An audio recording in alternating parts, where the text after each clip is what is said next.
The Big Figures Podcast, myself, Nathan Banq. We've got Mr. So Casual in the building, aka my brethren, Kareem Jamal.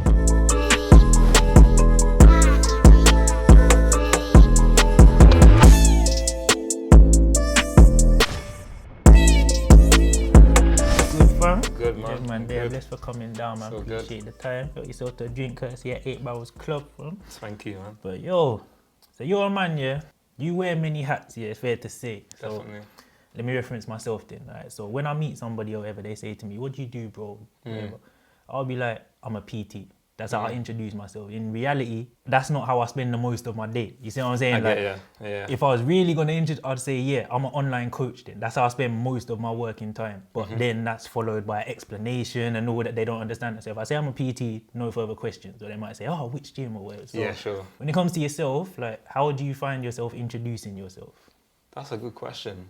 It depends on the person I'm speaking to be honest with you. Like, I find that when it comes to formality, I'll go straight to the fact that I do audiology and talk about hearing. If it's a case where I'm speaking with somebody that is more in a creative element, then I might reference the fact I do photography. In my earlier years, it was more the audio engineering. Yeah. But then also, of course, I rap a little as well. So it's like, yeah. I feel like it really depends on the person I'm speaking to, but ultimately, if it's from a formal-based audiology is what I go. So just on a day-to-day, that's where you're gonna jump in with. Yeah. But if there was a common ground, if you was talking to a model or something, then you might introduce yourself as a photographer. So, Yeah. Yeah, I mean, it's a lot of sense. I find with our generation, it's a lot of that. Like I did That's the first true. episode we put out on this, we had a couple Instagram influencers. I only use quotes, not to say they're not, but they Yeah. both said that's not how they would introduce themselves. A lot of times we got our fingers in a lot of pies nowadays, Yeah. so to speak. But yeah, man. So coming with the photography then, how did you get into that? I was doing a lot of audio stuff and it was getting to a point where I felt like I was doing it more as a job and routine as opposed to enjoying it because it was like the process wasn't at a point where I felt that I needed to refine it. It was more at the state that I was like redoing it and looking and expecting different results from it. I was basically introduced to using a camera within like just spending some time with somebody who was doing a video for me. And it was like, yeah, you could do this. And I was thinking, I don't even take selfies. I don't really like, I'm not really into like the visual aspect of things. Because I always, when I was growing up, I always had this thought process of when it comes to the visual end of things, like whether it's style, whether it's like how things are perceived, I want to be in a position where everything else is sorted before that. So I feel like I got to that point and then I was showed how to technically use a camera and I was like, actually, no, I can do this. Like, it makes sense. It's relative to audio. From the hands-on approach, it's like, it's the same thing, just a different discipline kind of. Exactly. So I just looked at it as like, it's transferable skills. Like I started looking at light in the form of sound and adapting what I knew about sound to light. That's it. And just moving like that really. As a photographer then, like break down what you do. Like, Okay. Not a photographer, not any dictionary photographer. definition. Not a dictionary definition of photography. Like, what do you do as a photographer? What I do. Yeah. I think what my main purpose when it comes to photography is to capture people how they are naturally, make sure that it's conveyed in a way that's stylistic as well. So for me, it's about making sure that it's got a stylistic approach that people can relate to, so people of our demographic. Or if it's for a client, then making sure it transcends to their demographic as well, so adapting that, but always having my little touch. So one of the little things I did to begin with was I shot everything I did on film, and I did it all manually to make sure I understood the process. Then once I got to a level of seeing, I keep doing the same thing in this area, then that's when I kind of moved on to like doing portraits as opposed to just doing like anything I've seen, like taking pictures of like the water here or doing landscapes. I kind of started to refine more into fashion and portraits just through what I ended up realizing that was like the passion for me with it. So when you do that, that's all digital? Or you still no, do I do both. Yeah. I do both. So what I tend to do on a shoot is I'll bring 2 film cameras and a digital camera. I'll probably paint the story more so with the film camera. So I might do a little bit of behind the scenes, or if I see something that I think is like long lasting, then I'll do that with the film.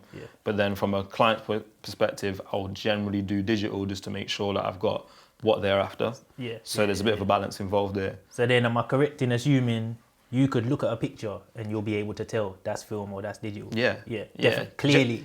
Generally speaking, yeah. And the funny thing is like now we've got in an age where obviously we've got people using Facetune and like Photoshop and stuff. So it's like, well, I'm not naive to that, so I don't stay in that vintage realm of just shooting the film. Now what I'm doing is I'm processing my film and then adapting it, so even people who are looking at it, they're like, I'm not sure if that's film or digital, because I want to merge the two into one so that the style is like complete. Just hybrid. Kind of like how if Ali's doing a Kendrick album, tracking it all analog, but then they're still gonna do a bit of exactly. It's texture based. A lot of times on your social media, then you might reference the fact that people want stuff for free, or things like that. Like, where do you start? Where do you put a monetary value to your work? How do you do that? To be honest, that's something that I'm finding tricky within my own mind sometimes, because it's a case where certain times I'm realizing that even the person that is wanting the free work, I get their perspective. I see how society and social media and like habit of what they've been around has caused them to even think that it's okay to expect a freebie or a collab. Because it's like, well, at the end of the day, they may have numbers on the board, or they may have a skill, or they may even be a photographer themselves. Where I define the difference is people who respect and people who are maybe opportunists. And there's nothing wrong with being opportunist, but I have to filter it out. For me, it's just making sure that if I am doing something where it is a trade for trade, I make it clear that it's that, as opposed to just like going, to everyone. That brought up two questions in my mind then. So first, let's just define that then. So you said a couple, you said freebie, collab. Obviously, if we say a paying client, then that's self-explanatory. Yes, that's clear. You, what are your rates? You tell them your rates, you do that.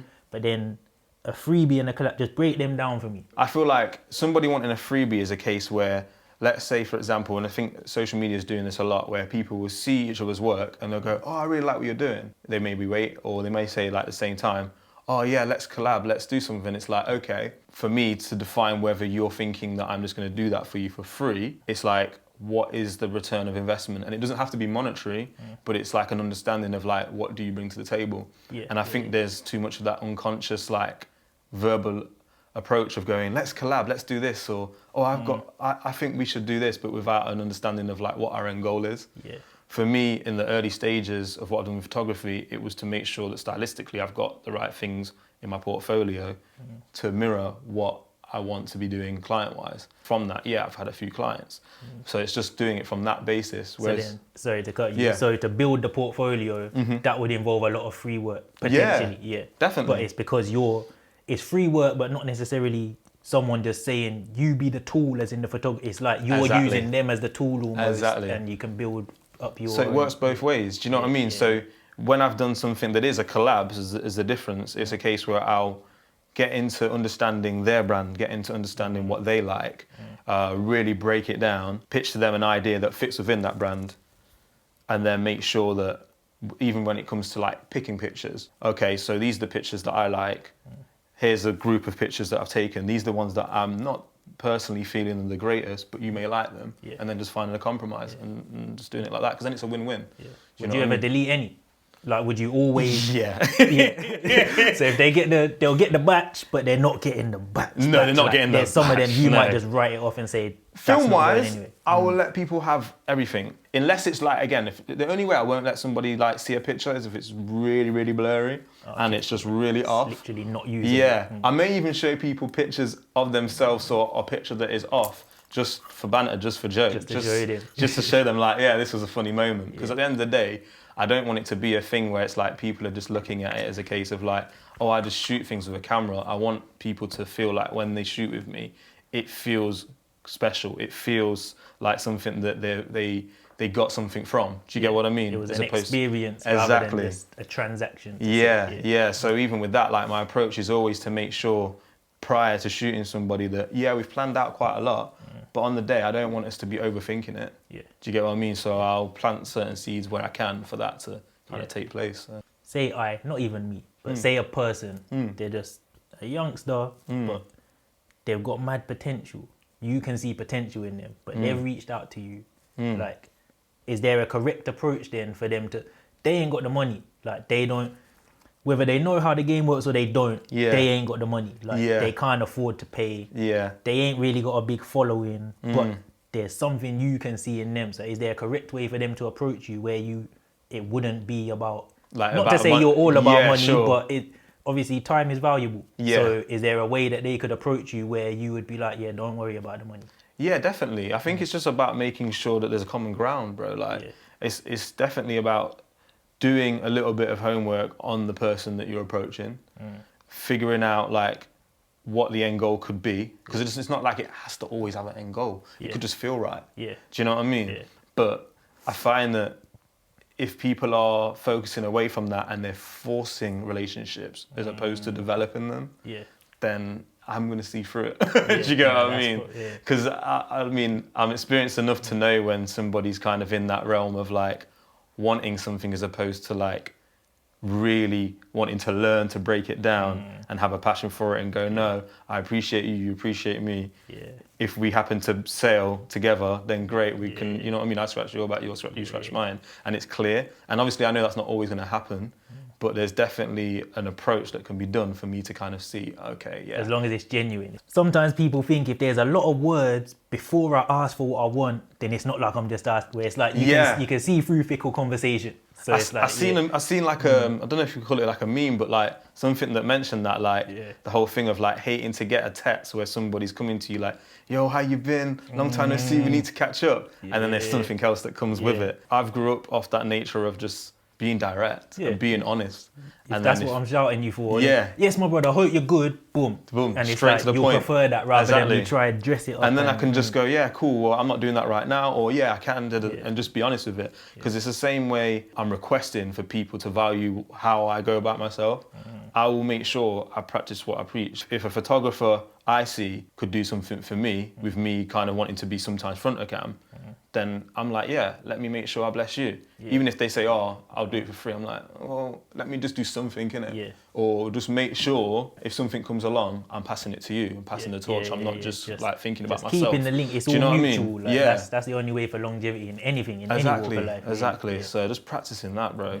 Is it fair to say like a movement of photographers then, where there's like collaboration events and you'll have a bunch of photographers and a bunch of models? So yeah, just like talk on that a little bit for people that don't know. Do you know what was great about that is getting to understand that there are many people feeling the same way as you in all aspects, and the fact that doubting your skill and your capability and going, actually, like, I see that this person's getting, let's say, their photos published in a magazine, or they're getting loads of followers and they're getting that attention, or they're getting lots of clients, and it's like, but then going, does that mean that I'm not good at what I do? And then meeting other people that are like, actually, have you tried this? Do you get what I mean? So building like a little ecosystem for that has been great. I think the downside is sometimes that there's a bit of too much comfort in it, in the case that there's so many people that have the potential, but because there's this thing of, oh yeah, like I can meet up with my friend and just take pictures of my friend, they get too comfortable within that social environment, as opposed to going, actually there's an opportunity there, I could do it. There's a case of waiting until someone has done it before they try it themselves. So I've been making sure that although I'm still like involved within like the community that there is, that I'm leading by example. So for example, I think it was like this time last year, I personally was like, oh, I'll never work in a studio. I'm all about natural lighting and making sure it's always just got like that right character. Because I knew that once I brought into flash into it, it might look a bit commercialized. And it did at first. But I needed to do that to then break that stigma in my own mind. Because then it's like, actually, no, this works. It works, it's really clean. I'll get control over the light. I get to understand how the light processing works. Then builds up my value as a photographer. Do you know what I mean? So yeah, like I've been focusing on like that aspect of it, so then it can come back around and then I can show other people. And then, like I say, I've seen other photographers go to similar studios I've gone to and then try it out and then go, oh, actually, yeah, I like that too. And just builds confidence in other people. So definitely about that. That's probably like each one teach one. Yeah, man. Yeah. Talking of the studio shoots then, when I see them, you put them on your stories or whatever, pictures. Yeah. Hello women, fam. Do you think? There's a few. How's your girl feel about that? How's your girl feel about that? Do you know what? She's really supportive of that. And like, one of the things I've installed within our relationship from the get-go is making sure that there's an understanding about what I'm doing and how I'm doing it and why I'm doing it. Very important. So she understands like the commonality of me respecting and appreciating a woman's beauty, but never looking at it from anything further than that. So it's just a case of making sure she feels secure within herself. Do you get what I mean? And one of the reasons why I actually did a conscious decision to shoot probably more women than guys, come to think of it, 2 reasons really. One of the reasons was stylistically, I always looked at if I'm shooting a male model and it's from a collab basis, they need to add something more than I can do for myself. Yeah, just plain and simple. Whereas I always thought about the psychology of how we consume. And how we consume is that women appreciate women and men appreciate women. Not to say that we don't appreciate men, but as men we have this alpha thing. It's very different. Yeah. Do you get what I mean? Yeah. Like, oh well, he's got this, but do you know what I'm saying? There's a lot of comparison. Whereas women, as long as there's an aura and energy about it that we can relate to and we like, then there's something that everyone can gain from it. Yeah. So that's kind of been my fundamental conscious decision to do that a little bit more, I think. Yeah. So yeah. No, that's a very good answer, man, because that's a key element to a lot of things. It's just the understanding. Because a lot of it, if the foundation's not right, I know, because I only met her once, but I can see by the home and the demographic, it's like, I know that's comfortable. There's no levels of insecurity there. No. Yeah, it's just good to elaborate on that. Definitely. As far as like client-wise then, is it more that you look for people or that they look for you? Or a balance between the two? Bit of both, I'd say. I've been getting mainly my clients through like recommendations away from social media, to be honest with you. I feel like social media has created the illusion that whatever you see through social media is reality. So I've been balancing that aspect of using that as a marketing tool. So whether it be the photos now, I'm going to be doing like yourself, maybe a little bit more video, because I look at it like that's the advertising, and then you do the back end, and you do it privately. And I think I got that from like doing audiology and like structuring it like a business in terms of what I'm doing behind closed doors, but then making sure that I cater to the matrix basically. Yeah, definitely. So, It's funny, I had this conversation in the barbershop earlier, and it's like, you can use Instagram as your actual ecosystem, or you can use it as an advertising tool. And it's like a lot of people, if Instagram closes tomorrow, a lot of people are gone. Like they don't necessarily have anything behind it. Whereas it's like, it's finding the balance, because obviously social media is important, and social media, it can be an ecosystem. And there's people doing very well through it. But at the same time, that's not the only way. I suppose that's the best way to put it. That's not the only way. There's nothing wrong with that way if that's working for you, but you can also prosper in other ways. Definitely. And we know people that are doing a lot more than if you went on their Instagram, you may think that they're doing. So yeah, man, that's and I think even with that as well is like, it's about making sure that it doesn't just fall under one bracket, because if people, especially at my early stage, where it's like, if people start to think, well, I'm only, like you mentioned, only taking on client work at all times, then it's a case of like, people think I'm not kind of approachable. Yeah.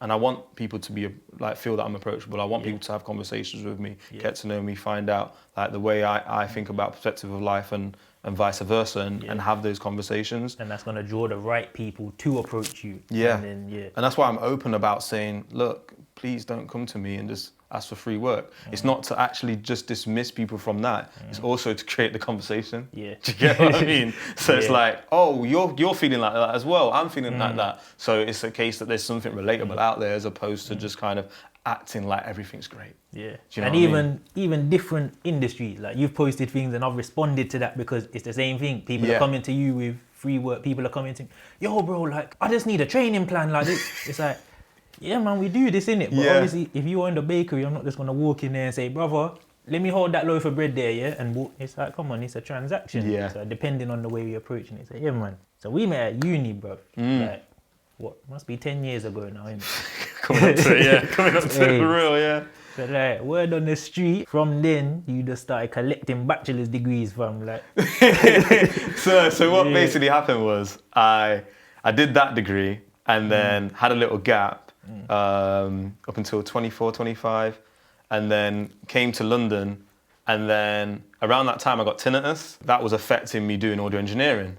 So for the people that ain't too sure, tinnitus, that's a ringing in your ear. Yeah, the ringing, buzzing sensation that's constantly in your ear. And at the time it was really, really bad. Yeah. So I was like, right, I need to like figure out a way to be motivated again, because I chose music as a portal to motivate myself when I wasn't physically in the right shape. Yeah. So I was like, that was my way of expressing. And then when it was like, hang on a second, my hearing may go, because I didn't know anything about hearing at this time. So it's like, my hearing may go, and that's my baby, and that's my passion. Yeah. Now what? Do you know what I mean? So again, that's kind of also a way in which I went into photography as a way of expressing the passion. Yeah. But then I accidentally fell into audiology through working for this company part-time, just on the front desk. So I applied for what I thought was like a audio engineering role, and it ended up being like a reception role. Seeing. And then that's how I got into audiology for hearing, and then obviously learning more about tinnitus. That helped me reduce the tinnitus, and then now I'm helping other people with that. So, So just define audiology. So audiology basically is a case of helping people with hearing loss, helping people who want to protect their ears. It defines anything to do with the ear, basically. So, like on a medical level. On a medical level mainly, but then from a private end of things, in terms of like the way it's been commercialized and what kind of I do day to day, it's a case of basically diagnose people with hearing loss or having tinnitus and looking at solutions around that, which generally speaking will either be ear protection, wax removal, or hearing aids. So they're like the areas that I'll cater in to basically help people. So so I got into that around 2015 is when I started the degree in that. And what was the title of the degree? Audiology, yeah. It's just the audiology. It is audiology, yeah. So I was doing that whilst kind of learning on the go. But it was just a completely different world to audio engineering, yet what I understood as the principles in audio engineering in terms of sound, I could apply in this world. It's like both sides of a coin in a way then. So the audio engineering side of it, that's the consumer aspect. And then the audiology side of it, that's the actual mechanics of how you can consume that. Exactly, yeah. So then it's, the way it sounds, it's like if I went to my GP or whatever, said, I'm having ear pain or whatever, they would refer me to you. Like that's... Potentially, they may do, but more than likely they'll refer you to the NHS first. And I think that's what was so like shocking for me at first. Coming from a background of not even knowing how to treat my own tinnitus, to then accidentally falling into this new world, and then finding, hang on a second, so there are people that have got hearing aids or have got hearing problems, and they're getting it done for free through the NHS, but they're struggling with it. And then seeing this private world and seeing, hang on a second, there's all this level of detail of stuff that I never thought about from an audio engineering perspective of how we hear and how we consume and like how things are comfortable for us or not comfortable for us based on how we hear and how our ears are. And it's like there's a market for that, and it's people that not necessarily are looked at as people that will wear hearing aids, because there's a misconception of that.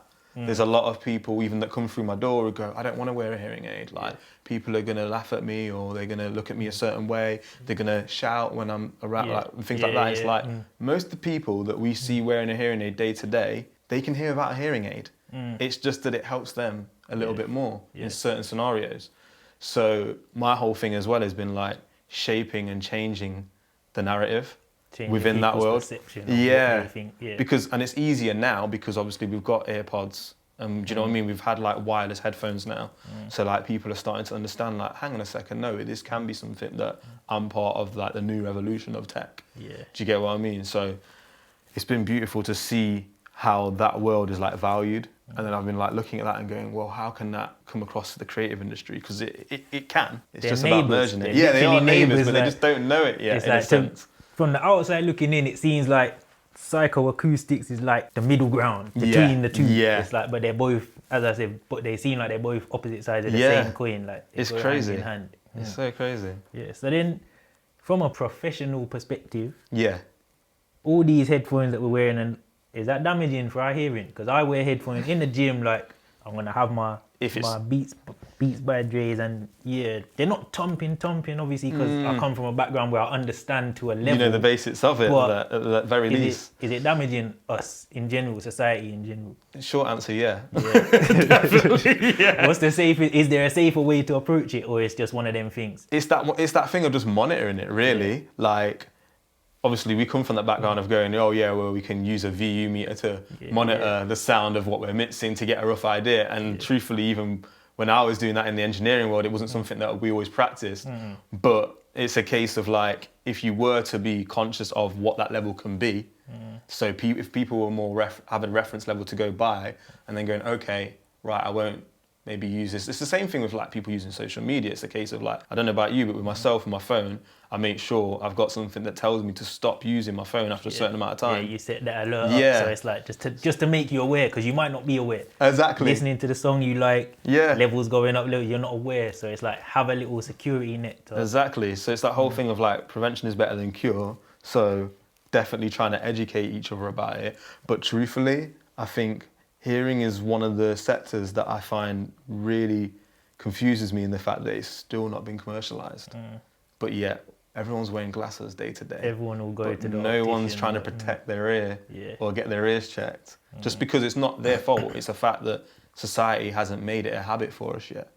Over the next few years, I want to merge those two worlds, like especially the hearing world and like the music industry world, because it just makes sense.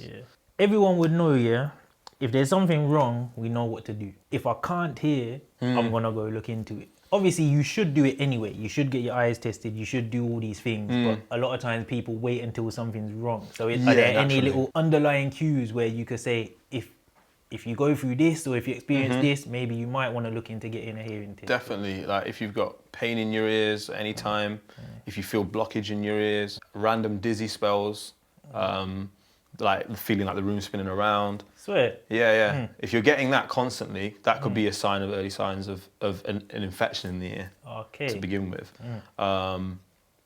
And just also, it's like, depending on the industry you're in, maybe you work in a noisy factory, do you get what I mean? Or maybe you are a radio presenter or a musician, somebody working in an industry like bricklaying or something, like wherever there's going to be an area of exposure of noise. I think it's best at least to see where things are.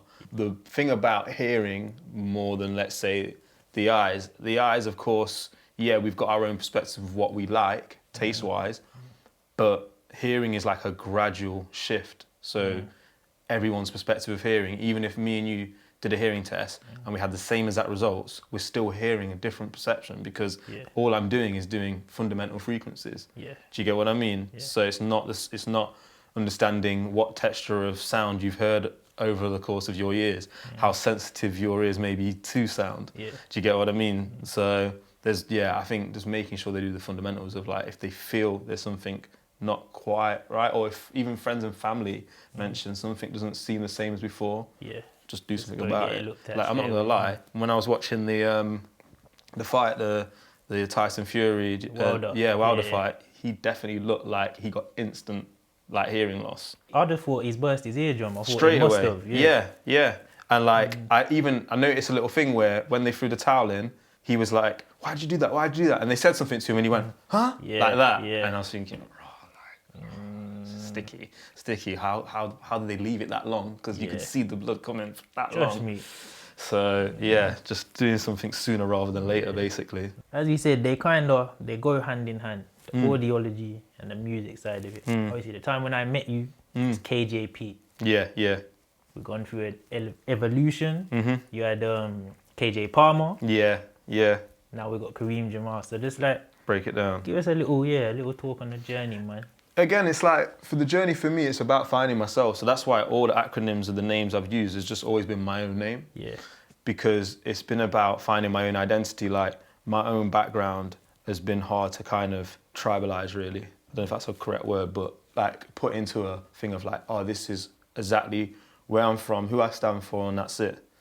Because of like having different heritages within my in like my own DNA, and not knowing specifically where that was when I was a youth, and growing up where I grew up as well, it was like there weren't many people like me in terms of like how we look and like nationality and even a sense of like what I was into. Let's not even skip over that, man. Let's break that down before we go. For real. So what's your heritage? So my heritage is Jamaican, Indian, and then like South American, Spanish mainly. So splitting between your parents, who's what?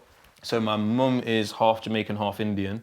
And then my dad is half Jamaican and then half like, it's effectively South American, but it's from an island called San Andres, which is like a tiny island in the Caribbean. So, but then I grew up with just my mum. So it was a sense of like not knowing that side of my family, not really knowing that heritage, growing up in an area where it was predominantly white. Even the things that I was into, whether it be like skateboarding at the time, rollerblading, like as an early child, you know what I mean? Yeah. Not having like much figures to look up to and go, oh yeah, I want to be like that. But one thing I did know was my dad played basketball and he was doing very well in basketball. Yeah. So I'm like, oh, I want to do basketball. Seeing. And that's what brought the competitive spirit in me. Yeah. And then kind of what happened when I was around 11, 12, I ended up having like cartilage tears, like multiple cartilage tears in my leg, like over the years.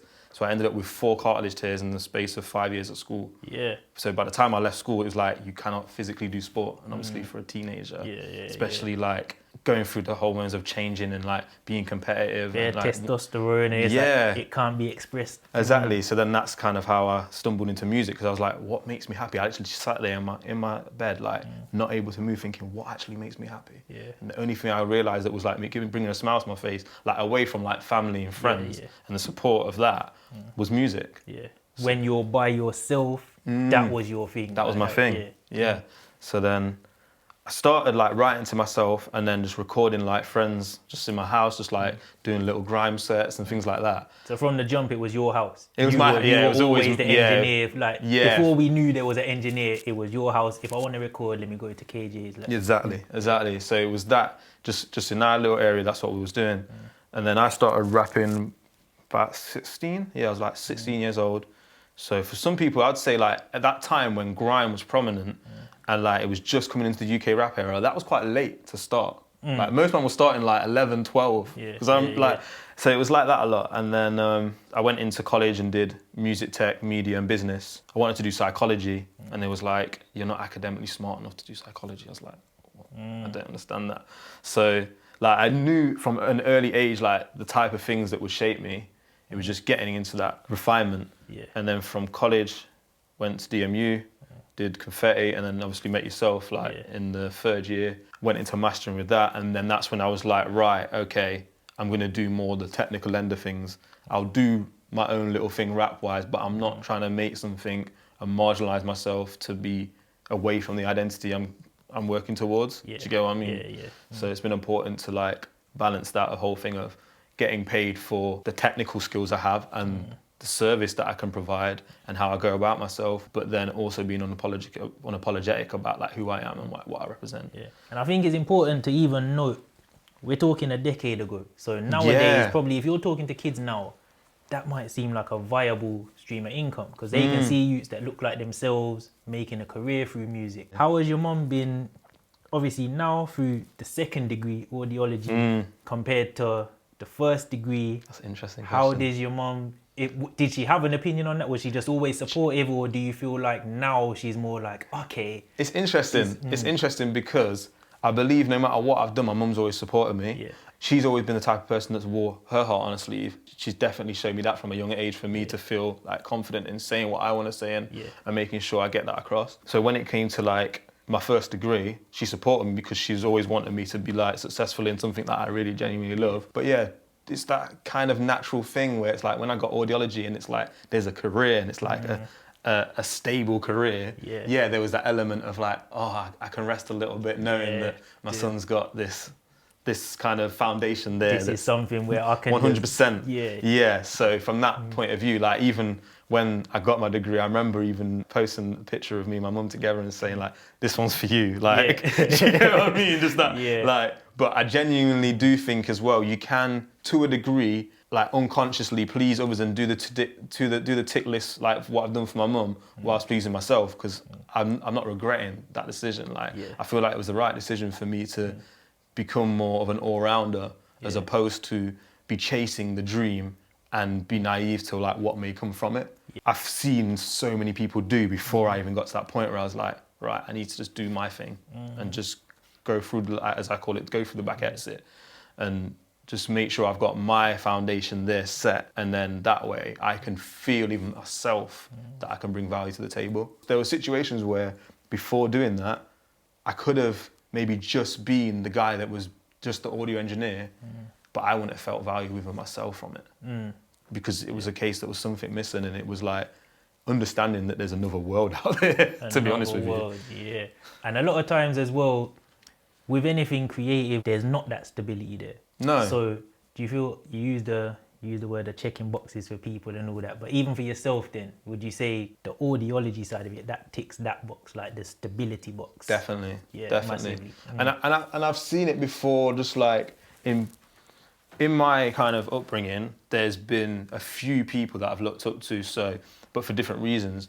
My mum was always smart enough to, like, she's grown me up in Nottingham, but she would go to London and work and then come back to Nottingham. Okay. So I've seen that hard work ethic of, right, you can make more money elsewhere, but then you still can have your own kind of thing privately that you do. Because I've seen that at an early stage. It was like, I got to a point in terms of age really as well, where I'm like, how long can I stay in Nottingham for? Like, what am I gonna do staying in Nottingham that's gonna make me feel that I'm successful within myself? So it was like, right, I'm gonna go to London, see what happens, take technically a few steps back, and it was like some hard steps. Because I look back at that now and I go, I didn't leap. I just jumped a little bit. Do you get what I mean? There was something that I looked at and thought, can I actually make it if I do the jump? It wasn't like a blind leap of faith, just like, oh, I'm doing it. Nah, there was still a bit of conscious thought to it. Yeah, there was still a bit of method to it. But then I look back at that now and go, yeah, it was needed, and I'm happy I did it. But it's still not. I don't know if you've heard that Steve Harvey phrase where he's saying like, you've really got to jump, like you've got to like take that real leap of faith. I feel like I'm still leading to that. Okay. I don't think I've done that yet. Yeah. But I'm glad I did that to kind of get to where I'm at now, basically. Yeah. Obviously, DMU times confetti time, that's still KJP. So KJ Palmer, where does that come in? Yeah. The KJ Palmer thing for me was like me taking back my name in terms of like my dad's name. So it was like that whole thing of going, right, I'm letting go of the fact of the negative things that drive me, and I'm going to focus on the positive. So it's that whole thing of like leading towards a legacy. So before, when I was known as KJP, or like that's the alias I've gone under, I felt like there was an element of like a chip on my shoulder and a bit of just an ego. Yeah. Although I was talking about things I felt that people could relate to, there was always that thing of like, I'm this and you're that. Whereas when I went to the KJ Palmer transition, it was like, I need to let go. I started making more kind of conscious stuff. I started making stuff that was like neo soul kind of based, and like softening my approach and like slowing down a little bit. It's funny now when I look at that stage, because that's the stage where I felt like the most lost when I really look at it. Yeah, because it was like I started to even see things in myself that I was like, I don't know if this is even me anymore, because I'm like starting to question who I am. I'm starting to kind of doubt whether music is the kind of the end goal, because I'm seeing what comes with it. I was 24, I've moved to London, and I'm around lots of creatives, and I'm like, I found my tribe. Yeah. Like, I'm around the right people. They're, you know what I mean? We're all kind of passionate about it. We're willing to do anything to get in the door, as long as it's within our own integrity. Yeah. But then I'm seeing things, and I'm like, some of the things I'm hearing and what I'm noticing about the industry, even in terms of the mirage, is kind of getting lifted now. You're starting to see it for what it is. And I'm starting to see it for what it is, and I'm like, is that me though? Like, nah, and if it is, it ain't me now. Yeah. It definitely ain't me now. Around that time, I was at a state where it was a case of, I need to make sure that I feel whole. Like, so around the age of, I think I was 21, my grandma passed away. And like, for me, that hit me deep. Like, my granddad passed away a few years before that. And that was when I was like, again, quite young. I was probably like 17, 18. I was able to express that through music and just talk about it. But when it came to my grandma, it was like, that was too close, like far too close. Couldn't actually touch on it. No, and then but I used that time frame and like inheritance money from when she passed to go see my other side of my family. So I was like 21 when I flew out to meet like my sisters for the first time, my cousins, my grandma, my granddad, and then my dad gets wind of it, and then he's like, oh yeah, like, we need to meet each other, and so then we meet. But what was beautiful about it is just like, it kind of completed me as an adult then, for me to go, okay, like, I'm an adult now. Like, I've still got my mum, so I'm blessed enough to have my mum, but even me and my mum was going through certain healing around that time, being so close to my grandma, where it's like, that's where things change. I'm becoming into an adult. I'm like 21, 22 now. I'm starting to go like, wait, it's a catch-22 because I'm starting to get old and this is a young man's sport. Do you get what I mean? Then it's like, and I need to make sure I'm getting to a position like in terms of power, in terms of money, in terms of brand, in terms of how I feel like at this stage, and then pressure hits. Do you know what I mean? So then that was what forced me to go, right, I need to go to London, come to London, meet a lot of people like who happen to feel the same way I'm feeling because they're similar age groups or even younger. Were they from London or they were from everywhere? Well, I'd say like majority were from London, but it was like even certain people in London wouldn't say they're from London because it could be they're from Kent, or do you get what I mean? Or just on the outskirts of like London, like maybe more towards Croydon as opposed to like deep in central. So yeah, we've kind of all met up, and it was like bittersweet because it's a case of like lots of creatives, lots of people that want to be successful, but none of us have got any money. We're meeting the right people, but our drive is being lost. And then subsequently, that's when I started looking for a part-time job. That's when I went into audiology. And then I just kind of branched more into that realm. And then just use photography as the portal of like, I'm at least getting to express myself, and then learn the habit of letting go. Because I was making music for years and just not putting it out. Even now, I know I've got so much music I just haven't put out. And I know I'm not the only person that makes music that kind of ends up being that perfectionist that never just lets go. So then, yeah, got around to doing photography and learning the art of letting go and kind of separating myself from the creativity as well. Going, okay, I'm going to put my stamp on it, but it's ultimately about the consumer and the client and the people that are going to be in that realm, not just about me. From that there, I've kind of done like a 360 because I'm like, right, okay, now I've got that element, I understand the visual element, I understand the auditory element, and kinesthetically I want to connect with people. How do I just round that off? And that's where I'm at now. I'm like, right, okay, cool. Can see all the pieces. Let's put it together. So skipping back to even what you just said then, because you mentioned Croydon. At that time period, I'm right in thinking when Bonkers come out, we run the block. Like, you were some way connected to that, Yeah, so that it was the same group of people in terms of like, so the collective that I was a part of, it was kind of a collective that was merging into a creative agency, which is now known as Asylum 33. In that space, there were photographers. At the time, there was photographers, graphic designers, artists, audio engineer, me, myself mainly. You were the main engineer in terms of audio engineering, Then there was producers. We kind of became that hub of that area in terms of knowing what was about to happen, creating those kind of stepping blocks. What I found at that time was that it was a case where some people were, like you say, Bonkers did the We Run the Block thing. That was like one of the first videos that was created by Asylum 33 at that time as well. So it's like early stages, but it did really well. And I think it gave the perception that things were great. But I think for all of us at that time, it was a case of like, we need to make sure we're getting our own base. So I think I was in that kind of area around South for like a good year and a half, did the degree, and then from the degree kind of reacquainted back with my girl, because like that's what I'm saying, when it came to coming from Nottingham to London, like it was a point where I went living with my girl for a year. Me and my girl been together since was the girl that you've known? Yeah. Right, so it's a deep history. Like, this is what I'm saying. So it's like I've made sacrifices to get to this point, and I'm like, I need to make sure that we're good. And I've got my own foundation sorted. It's all good and well. Everyone's got their own ideas of what they want to do, but I need to make sure that I've got my thing set. And that's why it always comes back down to value for me. In terms of a lot of the people within that group at that time, there's a lot of people who I talk to individually, but as a group, it's not really our group anymore. Do you get what I mean? Because obviously relationships change and people have gone and done their own thing and so on and so forth.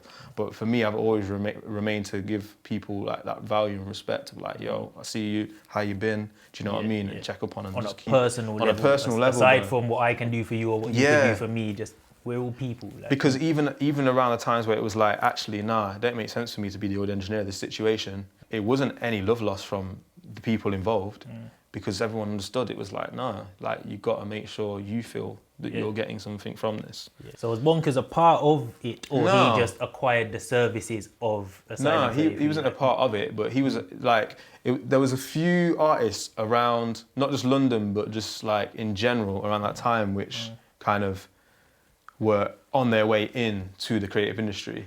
So around that time, like, I remember us doing something for Kendrick, and that was pretty like a mad moment to kind of Kendrick, get in a as in Kendrick Lamar. K.TDE. Yeah, so that was mad. Talk on that, fam. So there's two members of the Asylum 33 at that time, Vanessa, which is a good friend of mine, and then Ray Fiasco does a lot of videos. Ray Fiasco, he's a photographer, videographer. Yeah, well, no, creative director. Creative I want to make sure that we say that because he does not like me calling me photographer. Yeah. But yeah, he patterned that video, and that was just amazing to kind of witness and see that happen. And then there was Gold Link as well, like he was coming through. So it's like seeing like people who were like either known, like Kendrick, that's like going to be a superstar, or like people that are about to be a star. It was mad to me to see, but it was like also that thing of like, I'm so far away from this right now. I'm like dealing with tinnitus. I haven't got my girl with me. Yeah. I'm feeling broke, you know what I mean? I'm feeling super broke. I'm kind of getting put in the position of audio engineer. And it's not like I can do much in this realm right now, because it's a case of like, we're having to do that thing of, oh, are you going to spend weeks and weeks in the studio with us for free? And it's like, but I can't even pay rent right now. Why am I going to do that? So I just fought forward and I was like, nah, it's mad. I got to make a decision. Yeah, it's like, there's a fine line, gets at a lyric, and he says something like, turn 40 and are forced to be cleaners. And it's like, yeah, it's a fine line. It's like, to make it, you have to throw everything into it. But you can throw everything into it and there's no guarantee you're going to make it. This is it. Like, yeah, I hear you. I studied the game a lot, bro. Do you know what I'm saying? Like, because for me, it's like, at the end of the day, if I'm rapping at 16, if I think back to it, I probably heard you as a rapper before I was rapping, probably. I don't know exactly if that's true, but there's around that, do you know what I mean? Like, so when I'm thinking about it, it's like, I've studied people who it's like, I know them, but I've only just started, so, and that, like 10 years have passed, and I still don't, like, I'm not really known, like, for that. It's like, so, it's not that it's about being known, it's about, like, weighing up the pros and cons and going, like, am I moving smart? Yeah. Do you know what I mean? Am I really moving smart right now? Because this don't feel it. So, yeah, that's kind of what transition things really. The older you get, more responsibilities come. Yeah. So then, you recently become a father. Congratulations, Thank brother. you, man. So like, what's changed for you since becoming a dad? What do you feel has changed, man? Do you know what? It's that sense of like not just focusing on like my objective of life. I don't even want to say self, because I've like my objective of life is also to help others. Yeah. But it's like I've definitely got a primary priority now, and it's naturally gonna be him in all cases. Yeah. And obviously it's early days. Like he's 2.5 months now, so there's still that kind of thing of, right, I want to make sure I'm there for him, but then I don't want to get into that kind of stage of, oh, like 10 years have passed and the only thing I can say is, oh, my son. But it's like, I didn't even think about drinking some water or eating some food because I've just been kind of like smothering him and making sure I shelter him. I want to make sure that I'm leading by example and there for him. So yeah, just trying to find the balance between that, which has been beautiful, but obviously also difficult. It's not gonna get easier, man. Ongoing journeys, man. Would you say you're more focused now and more driven, or is there elements of things that seemed important before they're not so important now? I think everything that was important before is still important now. Yeah. But I feel like if it was to look at it like a pyramid, then he's just at the top of the pyramid. Like he's just the ultimate. Yeah. I think what was so interesting about when he was born is like I felt that complete feeling of there is nothing greater than this. Yeah. And I think I said that to you, like you mentioned it beforehand as well. And we had that conversation where you was like, yo, bro, when this happens, like this is gonna be your world, this is gonna be your purpose. And at the time, like, get you. But when it happened, I was like, no, this does feel like my ultimately he comes first above anyone or anything. Do you know what I mean? But then also I think as people we can use that to advantage rather than use it as an excuse. Yeah. Because it's natural for us to easily use it as an excuse. And again, I look at patterns and I go, okay, I've noticed that this person may say, oh, like being a dad's hard, or da-da-da. And I'm like, okay, I understand for their world and their perspective, and it probably is hard, but how can I make sure I make things easy for all of us? Do you know what I mean? And I just look at life like that, bro. Like, just how can I make it easy for us, but still work hard and definitely be smart? It's a kind of, it's an incentive now where failure is really not an option. You can feel like failure is not an option, but it's like, you depend on me. Failure is actually not an option. So it's like, yeah, man, that's good, man. That's good to hear, man. But it's also that time where it's like, I am feeling like I need to make sure I'm flying now. I can't be in a position where I'm questioning myself or questioning my next move. Yeah. Consciously, there's going to be times where I need to slow down and think, but I can't be regretting any move I make now. Do you get what I mean? I have to just be going, okay, this is the opportunities there. Will it make sense to do it? Yeah, quick, go, do it. Done, do you know what I mean? And just close the door. Because it's like, as we get older, it's like, I think we do naturally become a little bit more refined about how to stay consistently balanced, if you know what I'm saying. So like, I've clocked now, okay, don't take on too many tasks. Make sure I'm managing my time. Instead of leaving my time in other people's hands, even if they are helping me, because I think that's another thing that I'm starting to realise as I get older. When I look at where I'm at now and where I want to be 5 years from now, I don't want to be in a position that I'm in now in the fact that I've got too many hats that I'm wearing. I want those hats to be worn by other people, and then it's the case where I'm being able to do a 1 minute manager approach with it, as opposed to kind of going, oh, well, I know I can do it and I've got the know-how and the drive to do it. But eventually it's a case, well, it doesn't make sense for me to do it. Do you know what I mean? Can't spread yourself too thin. No, so I'm trying to navigate towards like directing and adapting things from a managerial point of view, long term, as opposed to wearing all these hats. You obviously, through how you've lived your life, from the photography, the music side, you obviously understand networking, the power of networking. Definitely. So again, a lot of these, I'm just saying, I was on Instagram. So I was on Instagram, I'm scrolling through your story. Next thing now, I see one of the PTs from my gym up here. Yeah. On a shoot with you, I'm thinking, right, I've messaged you on like Small World and all that. Yeah. So how did that come around? So again, that's, like you say, it's definitely about like meeting similar like mindsets and different walks of people. So I did a shoot with a model named Romario, and he did a shoot with Name as well. And it just turns out them two knew each other. So then I went to like a little mini kind of meetup. It was the first time going to this meetup. I'm on my own. I think, no, he was with his friend. And I instantly seen him and I thought, I recognize him, but I can't think where. So I just went up to him and said, yo, like, where do I know you from? Kind of thing. I definitely recognize you. Like, you kind of remind me like Anton Joshua. And we just kind of hit it up. And then we was going through each other's stuff and I was like, yeah, I see where I recognize you from the shoot. What I really like about him is he's got a similar thought process as myself. He's definitely the type of person who's going, I'm not here to be bad or do anything negative, but I'm not frightened to say it how it is and probe people on their perspective. So ultimately, we just did a small project together just to start with, called the Kimono, the Thing Worn, and the concept of that is basically like, is the thing worn defining the person, and if so, does it define how they are in terms of their body language and how they want to be represented? And it's just the first catalyst for me and him really, because it's a case of making sure that stigmas are broken and perspectives are challenged. And so that's how the relationship came about. And that work there is published. Yeah. So that's published. Yeah. So, where can they find that? that's the Art of Portrait. That one. So, sick, man. That's probably sick, man. Yeah. Alright, so obviously me and you we'll reason from time to time. Right? Yeah. And it's like, I know you have perspective on certain things, so it's like, yeah, man.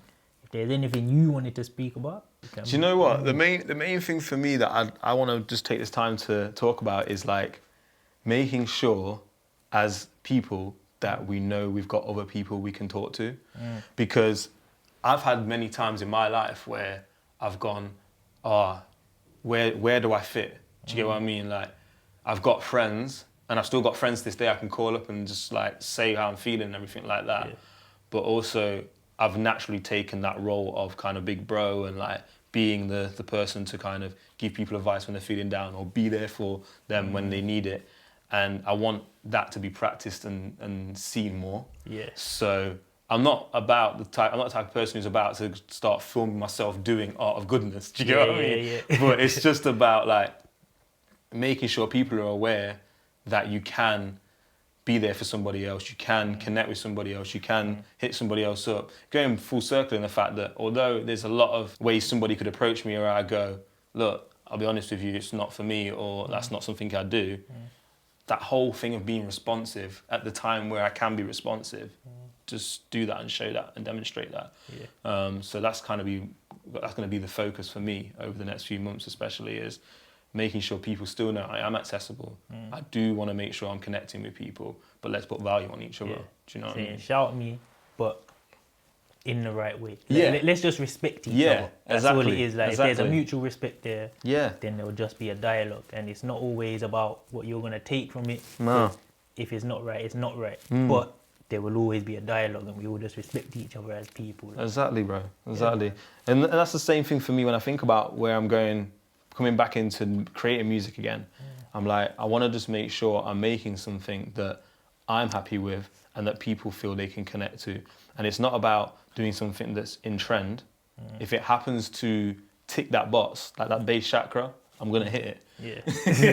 Because I'm not gonna be naive about that. But it's still about maintaining the integrity to go, I'm myself, this is what I represent, and to take it or leave it. But at the same time, I need to be aware of your language and how you communicate. Do you get what I mean? So I'm not just kind of going off my own ego.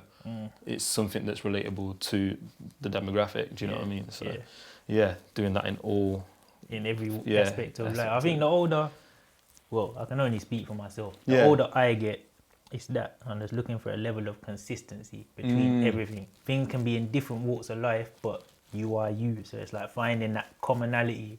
Whatever you do, you're you. Like it's Kareem Jamal, whether it's your approach to audiology, your approach to music, your approach to photography, your approach to a face-to-face conversation. Yeah. It's like there's just a consistency there. Definitely, exactly. Consistency is the key, because when I think about my early time doing audiology, it's very one-to-one like this. Yeah. So it's a case of, okay, I'm seeing a certain demographic of people, and I'm realizing I may be shifting my dialect and what I'm using around them, which is fine. We all naturally do it.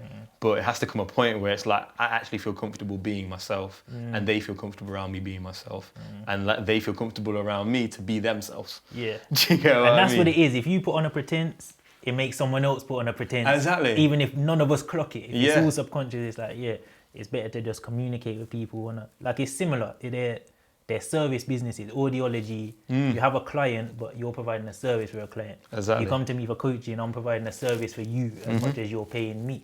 So it's like, the way you communicate with people, that changes everything. Definitely. Just manage people's expectations. Be honest with people. Like, I can't stress it enough. I've realised that my route to kind of making sure I've got consistency from having a bit of monetary value has come from me being open-ended, making sure that I'm managing people's expectations early of what can be done and what can't be done in 100%. Any realm, whether it's photography, audio, whatever it may be. I manage that early, so we've got that respect there of like, okay, I get it, rather than it be a case of, I can deliver this, I can deliver that, whatever, like, to secure the client, and then you can't deliver. It's better to just say, okay, you've come to me, you said, send me a picture of this brother on Instagram, I want to look like him. It's like, well, we can get you here, but let's not set that as an expectation. So it's exactly. Like, 100%. Exactly. 100%. And I think it's about doing that in a way where it still creates that level of happiness and passion from people.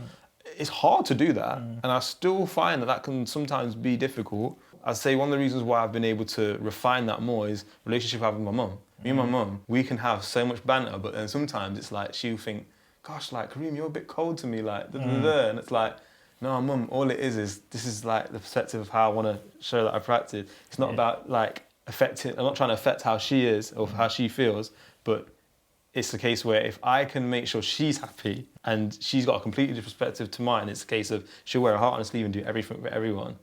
Whereas I will want to do that, but I'm like a case of like, right, I'm going to wear my heart on my sleeve for 20 minutes. So within that 20 minutes, let's make sure that we both feel valued and doing it in a way that comes off positive. And that's where I feel like the refinement has been kind of a tricky one, but I feel like I've got more of a balance towards it now.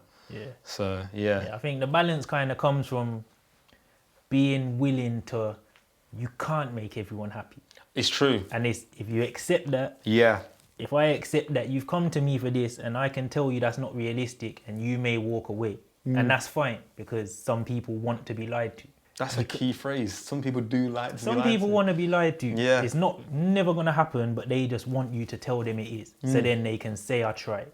Whereas I'd rather just say, let's just stick within the realms of reality and we can get here. And we'll put 100% into it. There's no point doing something that's never going to happen. But then at the same time, that is being willing to say, I'll let that money walk away.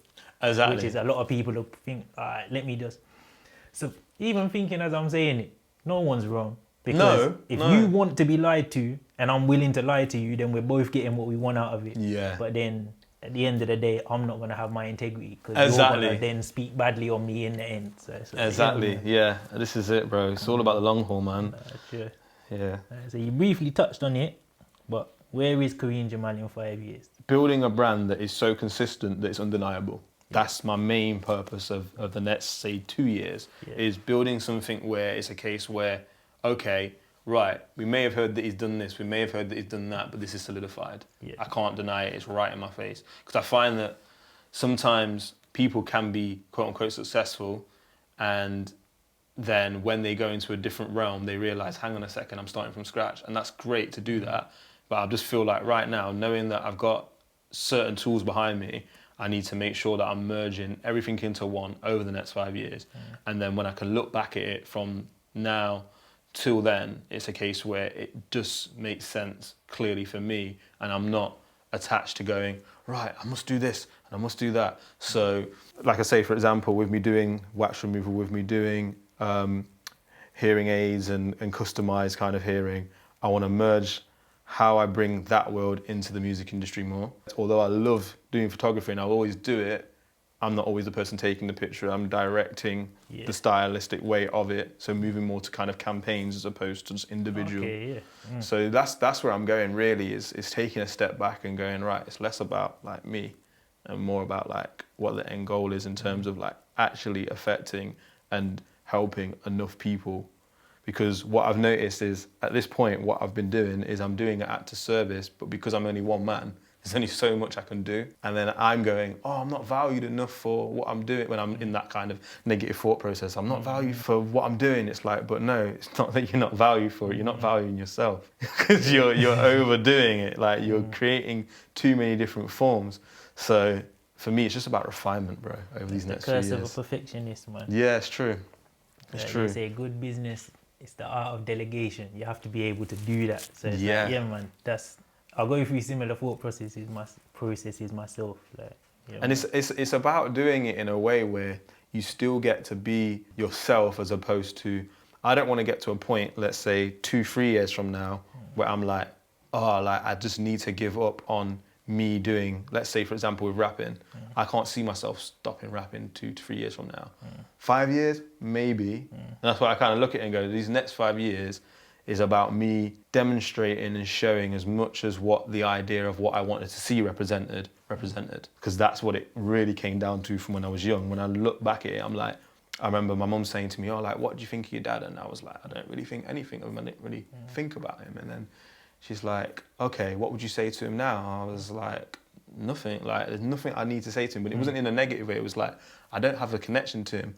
I was like, but if I had something to say, I'd say Kobe Bryant's my dad. That's what I said. Because it was like, that's the person I'm looking to as a youth that is showing me something similar to what my dad does, that he's done it to the best of his ability, and he's like a motivation. I want to make sure that I can do that, even on a small scale. So if there's something there to go, okay, there's a representation of somebody that looks like me, feels like me. Do you get what I mean? And then it's a case of, if I'm doing other things to put other people in that position, then it's beautiful. That's what I'm aiming for, really. Me getting on is a bonus. That's the way I'm looking at it right now.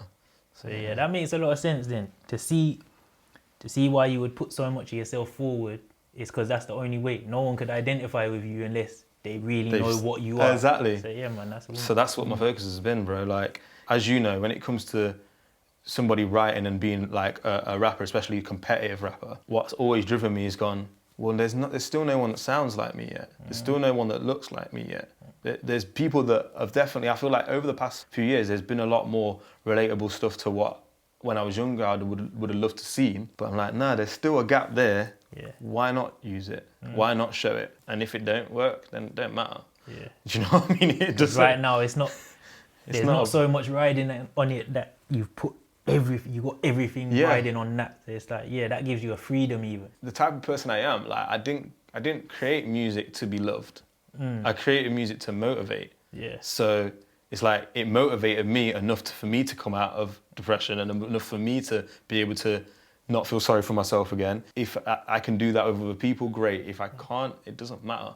Because it's like, I've let all that part go.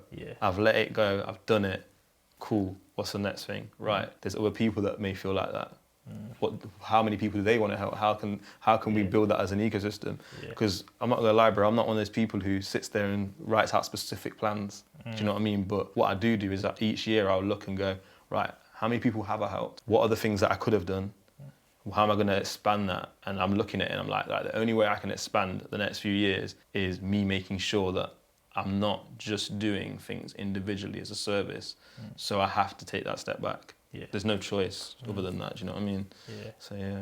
No, that's sick, man. I look forward to watching the next couple of years, bro. Yeah, man. You too as well. Nah, I know you me, got bro, some we're tricks on your building, sleeve. Bro, we're building, bro. So, yeah, brother. Love for coming down. Yeah, thank you, man. It's good to get a little, just to speak on a couple little topics and that, man. It's For always real. good to be able to do that, fam. And Yeah, this ain't man. gonna be the last time anyway. Bro. No, for sure. Yeah, Yeah, man. Yeah, man. Respect Cool. family. All right, bless, bro.